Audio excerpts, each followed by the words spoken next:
जब हामिद करज़ई अफ़गानिस्तान के सदर थे तो उस वक़्त उनके बारे में पाकिस्तान और अफ़गानिस्तान के अंदर ये प्रोपेगेंडा किया जा रहा था कि जैसे ही वो सदारत से फ़ारिग होंगे तो अमेरिका या हिंदुस्तान चले जाएंगे, लेकिन ऐसा कुछ नहीं हुआ। सदारत से फ़रागत के बाद वो न सिर्फ़ अफ़गानिस्तान रहे बल्कि सियासत और सफ़ारत दोनों में हर दर्जा फ़ाल रहे। जब जब तालिबान काबुल में दाखिल हो रहे थे तो अफ़गानिस्तान के सदर वो नहीं बल्कि अशरफ गनी थे। हामिद करज़ई ने नहीं बल्कि अशरफ गनी ने सीना तान कर कहा था कि वो आखिरी वक़्त तक लड़ेंगे, लेकिन हुआ ये कि अशरफ गनी अपने करीबी साथियों को भी छोड़कर भाग गए। लेकिन हामिद करज़ई और डॉक्टर अब्दुल्ला अब्दुल्ला वग़ैरह डटे रहे। जब अशरफ गनी भाग गए तो हामिद करज़ई ने अपनी छोटी बच्चियों के साथ वीडियो जारी करके अपने साथियों और कौम को तसल्ली दी कि वो काबुल में मौजूद हैं और रहेंगे। वाज़ेह रहे कि उस वक़्त तक तालिबान की तरफ से आम मुआफ़ी का ऐलान नहीं हुआ था और ये वाज़ेह नहीं था कि तालिबान के काबुल में दाखिल होने के बाद इन जैसे लोगों के साथ क्या सलूक किया जाएगा। सवाल ये है कि एक ही मुल्क के दो पख्तूनों के इन मुख्तलिफ़ रवैयों की वजह क्या थी और उसमें हम पाकिस्तानियों के लिए क्या सबक है। वजह इसकी यह है कि अशरफ गनी की औलाद अफ़गानिस्तान में नहीं थी, जबकि हामिद करज़ई की औलाद अफ़गानिस्तान में है। दूसरी वजह यह थी कि अशरफ गनी ज़्यादा अरसा बैरून मुल्क रहे थे और हुक्मरानी के लिए अफ़गानिस्तान आए थे, जबकि हामिद करज़ई धरती के बेटे थे, वो फ़रिश्ता नहीं थे।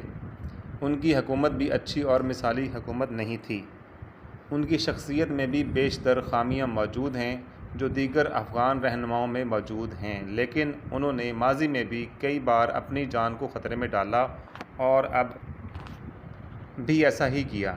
इन दो मिसालों में हम पाकिस्तानियों के लिए सबक ये है कि कोई कितना भी मुहिब्बे वतन बनने की कोशिश क्यों ना करे, लेकिन अगर उसकी औलाद इस मुल्क में नहीं और अगर उसकी औलाद का मुस्तकबिल इस मुल्क से वाबस्ता नहीं तो वो मुश्किल पेश आने की सूरत में उसी तरह भाग सकता है जिस तरह अशरफ गनी भाग गए।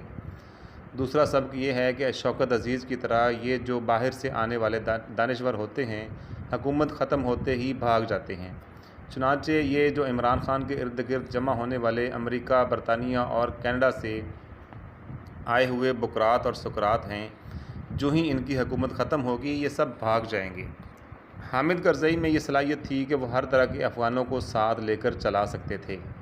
मसलन उन्होंने साबिक मुजाहिदीन जिन्हें वार लॉर्ड्स कहा जाता था को भी साथ रखा, हालांकि वो मुल्क में चोर और लुटेरों के नाम से मशहूर थे।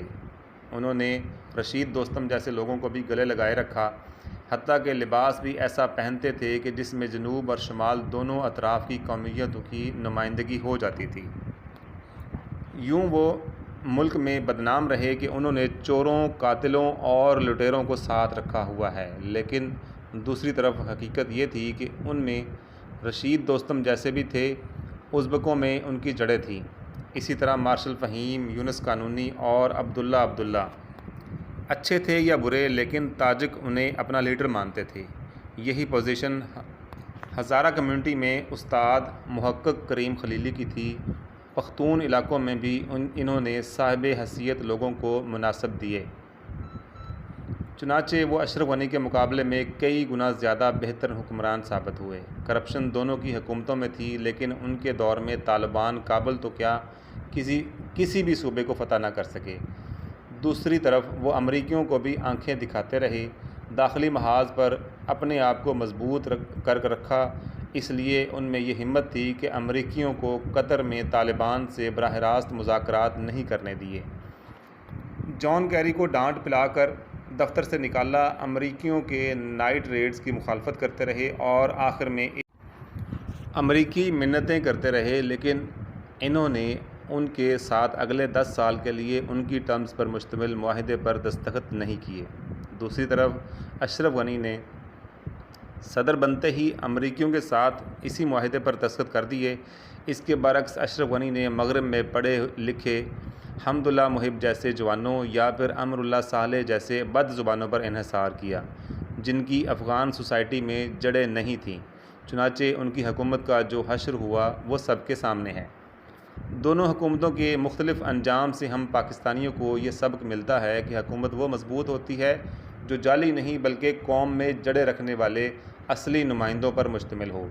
ऐसी हुकूमत ख्वाह चोर और करप्ट मशहूर किए गए लोगों की क्यों ना हो, दाखिली महाज पर भी कामयाब साबित होती है और ख़ारजी क़ुव्वतों के आगे भी डट सकती है। लेकिन अगर वो जाली तौर पर लीडर बनाए गए लोगों या फिर बद ज़ुबानों पर मुश्तमिल हो तो मुल्क के लिए किसी भी वक्त अशरफ गनी की हुकूमत साबित हो सकती है। वाज़ेह रहे कि अशरफ गनी ने भी बेतहाशा मीडिया मैनेजर रखे हुए थे और ना सिर्फ इलेक्शन मुहिम सोशल मीडिया के ज़रिए चलाई थी बल्कि हुकूमत भी ज़्यादातर सोशल मीडिया के ज़ोर से चलाने की कोशिश करते रहे। वो आखिरी वक्त तक सोशल मीडिया में कामयाब और महबूब तरीन सदर थे, लेकिन अमलन क्या थे वो सब ने देख लिया। अफ़गान फ़ौज हामिद करज़ई के दौर में तश्कील के मराहिल से गुज़र रही थी और जब इन्होंने इक़्तिदार छोड़ा तो 1 लाख फ़ौज की भी तरबियत मुकम्मल नहीं हुई थी। उसके बरअक्स अशरफ गनी के दौर में सिक्योरिटी फोर्सेस की तादाद तकरीबन 3 लाख हो गई थी, जिनमें 50,000 स्पेशल फोर्सेस के लोग थे। उनको जदीद तरीन हथियार मैसर थे। माजी में वो डट कर तालिबान से लड़ते रहे, लेकिन अशरफ गनी के दौर में ये फ़ौज रेत की दीवार साबित हुई। वजह उसकी ये थी कि हामिद करज़ई के बरअक्स अशरफ गनी उस फ़ौज को लड़ाई पर आमादा नहीं कर सके। उसकी वजह यह भी थी कि अब की बार अशरफ गनी का इलेक्शन बिल्कुल इमरान ख़ान के इलेक्शन की तरह था। हर अफ़गान जानता था कि ये असली नहीं बल्कि जाली हुकूमत है जो इलेक्शन में धांधली के नतीजे में इक़्तिदार में आई है। चुनांचे अशरफ गनी की हुकूमत अफ़गानिस्तान में इंतहाई गैर मकबूल थी।